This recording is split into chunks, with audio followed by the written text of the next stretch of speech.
बिंदास बोल में आपका स्वागत है। हम सामने मौजूद है लैंसडौन विधायक महंत दीप सिंह रावत। प्रणाम सर। नमस्कार। देखिए, इस समय विधानसभा सत्र शुरू होने वाला है, लेकिन महंत दिलीप सिंह रावत जी के बारे में कहा गया कि ये परोक्ष रूप से बहिष्कार कर चुके हैं विधानसभा सत्र का। उसकी सच्चाई जानेंगे और वो क्या कारण था जो ये चर्चाएं चली हैं। तो सर, ये क्या कारण था इसमें चर्चाएं चली कि महंत दिलीप सिंह रावत जी ने बहिष्कार कर दिया विधानसभा सत्र का और कहीं ना कहीं अपनी सरकार के खिलाफ वो मोर्चे पे आ गए हैं? देखिए, मैंने बहिष्कार नहीं किया, बस सिर्फ मैंने ये कहा है कि मैं जहां मेरे अनुकूल जो विषयों पर अगर चर्चा नहीं हो रही है तो मैं असमर्थ हूं विधानसभा में जाने पे। मेरा ये आपत्ति है, क्योंकि मैंने बहुत सारी बातें अभी सदन में उठाई हैं, पहले से उठाता रहा हूं। और जहां तक मैं अपनी विधानसभा क्षेत्र, तो मेरी विधानसभा क्षेत्र जो है 3 तरफ से जो है वन आच्छादित है और रोज कोई न कोई आपत्तियां विकास कार्य पे हमारे वन अधिनियम के कारण लगती हैं। और दूसरी ओर जो जंगली जानवर हैं, हाथी हैं, शेर हैं, बाघ हैं, गुलदार हैं और बारहसिंगा हैं, वो हमारे फसलों को भी, हमारे लोगों को भी नुकसान कर रहे हैं। तो और दूसरी तरफ विकास कार्य अवरुद्ध हो रहे हैं। तो मेरा केवल ये निवेदन था कि जो राज्य सरकार है वो इस पे चिंतन करे, मनन करे और हमें क्या आपत्तियां हैं उत्तराखंड के परिप्रेक्ष्य में, हम क्या कर सकते हैं।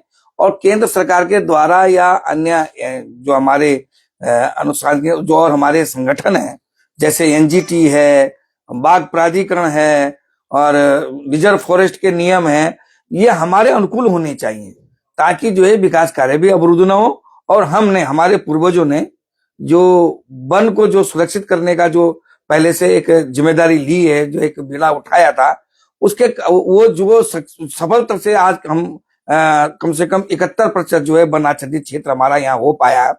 हम उसका लाभ नहीं ले पाएंगे तो फिर लोगों की जो रुचि जो है वन को बचाने में नहीं रहेगी। तो मेरा ये सरकार से निवेदन था कि आप एक दिन की अगर डिबेट करते हो, चाहे 2-4 घंटे की करें, लेकिन उस डिबेट से हमको ये पता चल जाएगा कि उत्तराखंड को क्या चाहिए। देखिए, जो समय लाइव देख रहे हैं या बाद में देखेंगे, क्योंकि यार संडे का दिन है तो लोग बिजी रहते हैं, लाइव थोड़ा लोग कम देखते हैं, लेकिन जब भी आप देखें ये एक बहुत महत्वपूर्ण विषय है पहाड़ के संदर्भ में। कुछ जैसे कहा कि 71% जो है हमारी जो वन क्षेत्र की भूमि है, वहां पर अपने लोग अगर काम ना कर पाए और गुलदार, बाघ, हाथी, जानवर, वानर, इनसे और सुअर भी हो चुके हैं, उसे बड़ी दिक्कत हो रही है। और देखिए, इस समय मैं सिद्धबली मंदिर के प्रांगण में हूं, तो महंत की भूमिका में है, इसलिए मैं इस भूमिका में बैठे हुए हैं। सर, एक विधायक है सरकार के आप, और सरकार के विधायक की आवाज अगर सरकार नहीं सुन रही है, उस पर नहीं कर पा रही है, तो लगता है कि कहीं ना कहीं लोग संशय में रहेंगे, यार सरकार उत्तराखंड पहाड़ के लिए बना, पहाड़ के लोगों की चिंता के लिए ये सरकार चिंतित नहीं दिखाई दे रही है, गंभीर नहीं दिखाई दे रही। देखिए, ये जितने भी नियम बने हैं वो उत्तराखंड बनने से पहले बने हैं, और क्योंकि जब उत्तराखंड बना है तो हम सब लोगों का चिंतन होना चाहिए कि इसमें हमें क्या आपत्तियां हैं, हमें क्या परेशानियां हैं और हमारे लिए क्या नियम बनने चाहिए और हमारे अनुकूल क्या नियम बन सकते हैं। इस पर चिंतन करने की बात मैंने कही। हमारा सरकार के खिलाफ नहीं है, बल्कि हमने कहा कि उत्तराखंड के परिप्रेक्ष्य में यह अकेला प्रदेश है जहां 71% वन क्षेत्र है, और अगर हमारे अनुकूल यहाँ के नियम ना बने, हम उसके अनुसार उसका लाभ भी ना ले पाए, तो निश्चित रूप से ये हमारे दुर्भाग्यपूर्ण बात होगी। तो मैंने यही कहा कि इसमें एक दिन का अगर चर्चा हो जाएगी तो सरकार का जो एक सोच है, सरकार क्या चाहती है, वो हमारे केंद्र सरकार को जा सकती है। और जो हमारे कभी कभी देखे आपने कि सुप्रीम कोर्ट वन से संबंधित कोई ऐसे आदेश कर देती है कि जिससे हमारे तमाम जनमानस जो है प्रभावित होता है। जैसे अभी आप देखेंगे कि हमारा कंडी रोड है, ये एक हरिद्वार से लेके और आपका रामनगर तक जो है कंडी रोड है, ये केवल एक कोर्ट के आदेश के कारण नहीं बन पा रही है। और क्योंकि ये जो सड़क थी, ये रिजर्व फॉरेस्ट से, कॉर्बेट पार्क बनने से या पार्क क्षेत्र बनने से पहले से ये सड़कें चल रही हैं। जब हमारा देश आजाद हुआ तब भी ये सड़कें थी। इसका उपयोग भी हम लोग एक दूसरे के कुआं से गढ़वाल तक जाने का इसका उपयोग करते थे। लेकिन आज दुर्भाग्य की बात है कि एक सड़क में, उसी सड़क में, आप तो रामनगर के हैं, मैं आपको बता दूं कि रामनगर से 400-500 जिप्सियां रोज उस सड़क पे दौड़ रही हैं, जंगलों में वाइल्ड लाइफ को देख रही हैं, उनसे वाइल्ड लाइफ डिस्टर्ब नहीं हो रहा है। लेकिन आम जनता की अगर कोई गाड़ी उधर से जा रही है तो उन पर प्रतिबंध है। तो ऐसा सौतेलापन जो व्यवहार है, ऐसा नियम जो है, वो उस पर हमारी आपत्ति है। तो हमने कहा कि प्रदेश सरकार अपनी समस्याओं को, अपने सुझावों को केंद्र सरकार तक भेजे और एक दिन के सदन में हमारे जितने प्रतिनिधि हैं वो अपनी बात को कहें। तो निश्चित रूप से इसका कोई ना कोई निदान निकल सकता है और उन लोगों तक भी हमारा मैसेज चले जाएगा, उन संस्थाओं के तक भी हमारा मैसेज चल जाएगा कि वास्तव में उत्तराखंड के लोग परेशान हैं बने अधिनियम से। अगर आप देखोगे तो पूरे उत्तराखंड, पूरे भारत में उत्तराखंड में और ईस्ट के जो हमारे प्रदेश हैं उनकी नीतियों में हमें बहुत अंतर नजर आता है। वहां बहुत ज्यादा छूट है, वहां बहुत, आप नागालैंड चले जाओ वहां आपको एक चिड़िया तक नहीं मिलेगी। उनके लिए नियम इतना ज्यादा कठोरता से लागू नहीं किया जा रहा है, लेकिन हम लोगों के लिए ये कि अगर वो हमारे घर में हमारी गोदियों से बच्चों को छीन के बाग गुलजार खा जा रहा है, लेकिन हम लोग उस पर एक मात्र 5 या 6 लाख रुपए मुआवजे दे के अपनी हितैषी कर देते हैं। इसको गंभीरता से समझना पड़ेगा। आज लोगों ने खेतियां छोड़ दी हैं क्योंकि वहां मुआवजा मिल नहीं रहा है और फसल जो है जानवर उगाने नहीं दे रहे हैं। तो मेरा यही था कि सारी बातों पे चिंतन हो जाएगा, सारी बातों पे चर्चा हो जाएगी। और भी बहुत सारी चीजें हैं, हमारे यहाँ कई सड़कें हैं जिन पर गाड़ियां भी दौड़ रही हैं, लेकिन उनको पक्कीकरण नहीं करने दे रही है वन अधिनियम। कहीं पर केवल आधा किलोमीटर रोड, लिंक रोड रह गई है जिसमें हमने करोड़ों रुपए के पुल बना दिए हैं, लेकिन वो आर पार नहीं हो पा रहा है। तो ये बहुत सारी विसंगतियां। पानी, अभी जल जीवन मिशन चल रहा है, हमारे चारों तरफ वन विभाग की जमीनें हैं, उनसे हमारा पुरातन समय से जो है पानी हम पीते थे उससे। आज की तारीख में जल जीवन मिशन में जब हम दोबारा से उनको बनाना चाह रहे हैं तो फर्स्ट को बनाना नहीं दे रहा है। इसी प्रकार जब कंटूर वंश था मुगल कालीन समय पहले से, हमारे अनेक धार्मिक स्थान जो है हमारे जंगलों के बीच में, आज की तारीख में जो है ये 80-85 के बाद जो है उन पर प्रतिबंध लगना शुरू हो गया और कुछ साल तक, अभी 2-3 साल से कई जगह प्रतिबंध लग गए हैं। तो मेरा ये है कि सारी चीजें हैं, देखो वन किसके लिए है? वन हमारे लिए है। वन हमारे पूर्वजों ने बचा के रखा है और हमारे पूर्वजों ने इसलिए बचा के रखा था, इसका उपयोग हम करें, इसका सही तरीके से प्रयोग करें, हम लोगों के लिए इसका लाभ क्या हो सकते हैं। इसलिए वन को पर्यावरण की दृष्टि से हम लोगों ने एक सजगता का प्रमाण दिया, लेकिन उसके बावजूद अगर आप देखेंगे तो हमको इसका आज बड़ा अभिशाप के रूप में हमारे सामने आ रहा है। तो इन्हीं बातों को चर्चा के लिए मैंने कहा कि आप एक दिन का सदन रखिए और अगर नहीं होती चर्चा तो निश्चित रूप से, क्योंकि मेरे पास कोई वैधानिक कोई ताकत तो है नहीं, तो इसलिए यही कारण है कि मैं, और मेरे पास एक हथियार है कि मैं वो अपनी असमर्थता व्यक्त की है कि मैं सदन में नहीं जा पाऊं। देखिए, जो भी इस इंटरव्यू देखेंगे बाद में, एक बहुत गंभीर बात की है। ऐसा लगता है कि माननीय विधायक लैंसडाउन पहाड़ के प्रति संवेदनशील है और उन पीड़ाओं को महसूस कर पा रहे हैं और वहां के लोगों की वास्तव चिंता है उसको धरातल में लाने का प्रयास कर रहे हैं। और वो आवाजें कहाँ उठेंगी? वो आवाजें उठेंगी सदन में, और अगर सदन में इसकी चर्चा ही नहीं होगी तो वहां जाने से क्या फायदा? तो लगता है कि बहुत सही मुद्दे पे आए और उन लोगों को ये इंटरव्यू इसलिए आवश्यक है। कई लोग सरकार को भड़काने की कोशिश करते हैं, देखिए आपका विधायक आपके खिलाफ हो गया है क्योंकि आप कुमाऊं के हैं, गढ़वाल के हैं, तो इस तरह की बातें चली आती है। लेकिन ये बात कुमाऊं गढ़वाल की नहीं है, ये बात है पहाड़ की पीड़ा की, वहां के लोगों की। इसलिए बहुत गंभीर बात है। अब सर मुझे जानना है, क्या आपकी इस पीड़ा को माननीय मुख्यमंत्री धामी ने सुना है? क्या वो चिंता कर रहे हैं कि भैया इस विषय पर मंथन होना चाहिए, चर्चा होनी चाहिए सदन पे? हाँ, निश्चित रूप से। देखिए, माननीय मुख्यमंत्री जी इस मामले में बड़े संवेदनशील है। उन्होंने दूरभाष पे मुझसे भी बात करी कि मैं भी, क्योंकि मैं भी पहाड़ी क्षेत्र का प्रतिनिधित्व कर रहा हूं और मैं भी पहाड़ी मूल का व्यक्ति हूं, तो हम रोज के रोज इन समस्याओं से रूबरू हो रहे हैं। तो उन्होंने उसको गंभीरता दिखाई है और उन्होंने मुझे आश्वस्त किया है कि मैं इसमें 3 या 4 घंटे की जो है बहस कराने के लिए संसदीय मंत्री से भी कहूंगा और विधानसभा अध्यक्ष से भी कहूंगा। तो मुझे पूरी आशा है, क्योंकि वो भी एक पहाड़ के प्रति बड़ी चिंता है उनको। तो मुझे लगता है कि वो पहाड़ के प्रति चिंता के कारण जो है इस मुद्दे को जरूर जो है प्राथमिकता देंगे और उस पर चर्चा करवाएंगे। तो पहाड़ की चिंता किसे कहा आपने? मुख्यमंत्री धामी जी को? हाँ, निश्चित रूप से। वो पहाड़ के व्यक्ति हैं और पहाड़ के जन्म में उनका जन्मस्थली है।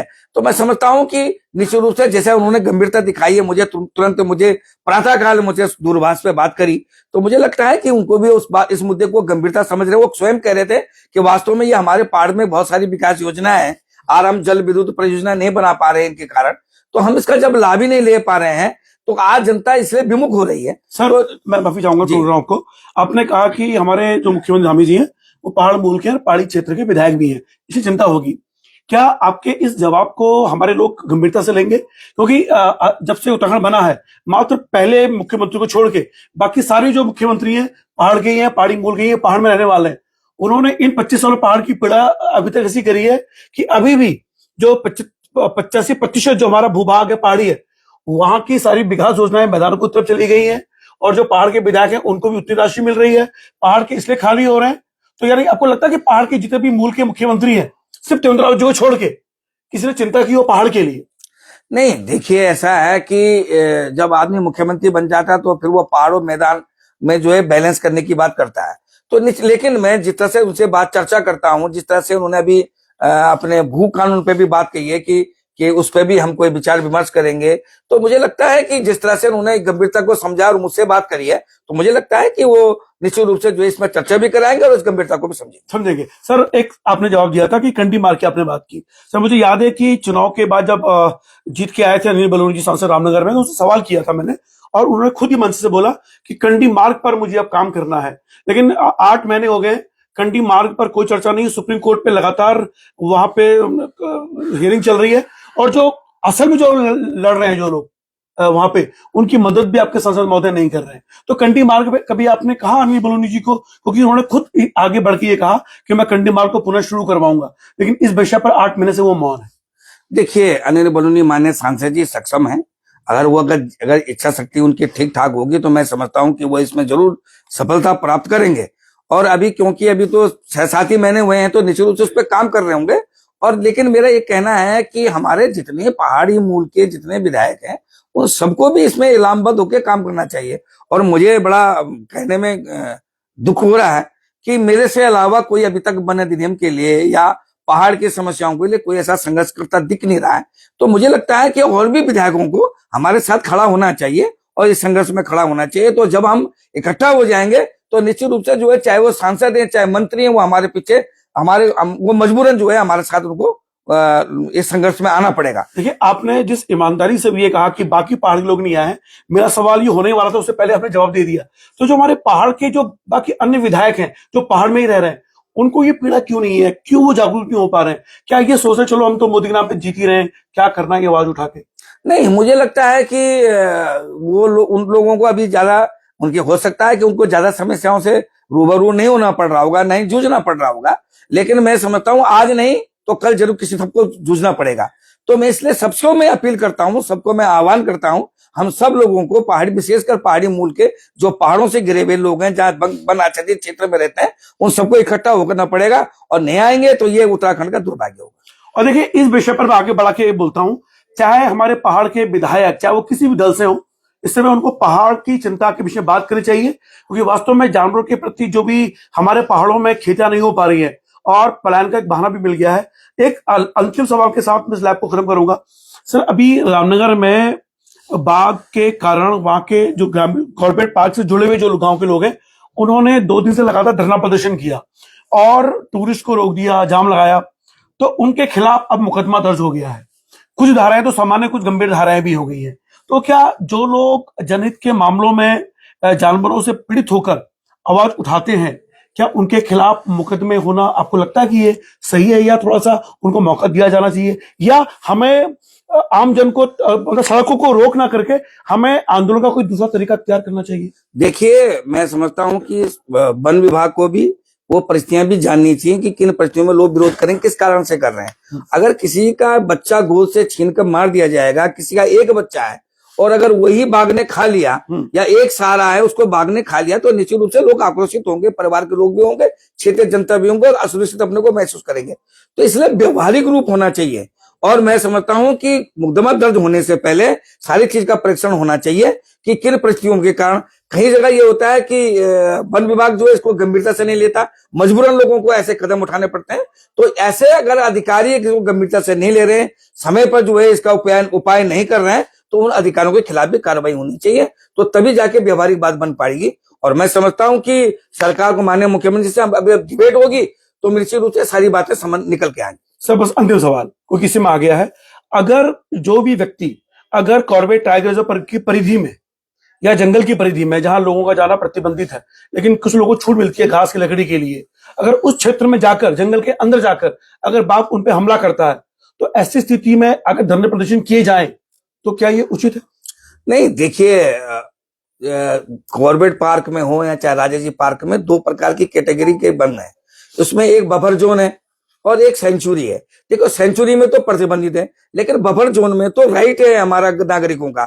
और अगर यहाँ कोई वारदात होती है तो ये फॉरेस्ट वालों को ही सजग रहना पड़ेगा और लोगों को के प्रति लोगों को सजग भी करना पड़ेगा।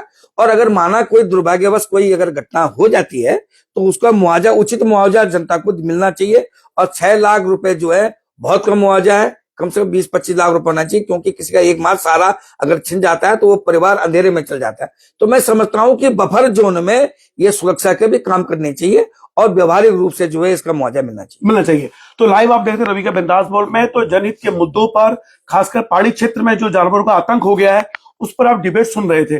माननीय मुख्यमंत्री धामी जी ने माननीय विधायक नौजवान को फोन करके ये कहा कि इस विषय में चर्चा हम करेंगे, और अगर ये चर्चा हो पाई तो ऐसा लगेगा कि वास्तव मुख्यमंत्री पहाड़ी बोल के और पहाड़ के लोगों की चिंता को समझ रहे हैं। और अगर वो चर्चा नहीं करा पाए तो ये समझ लेना कि शायद शंका है उनकी पहाड़ी के प्रति विकास की। फिलहाल आप देखते रवि का बिंदास।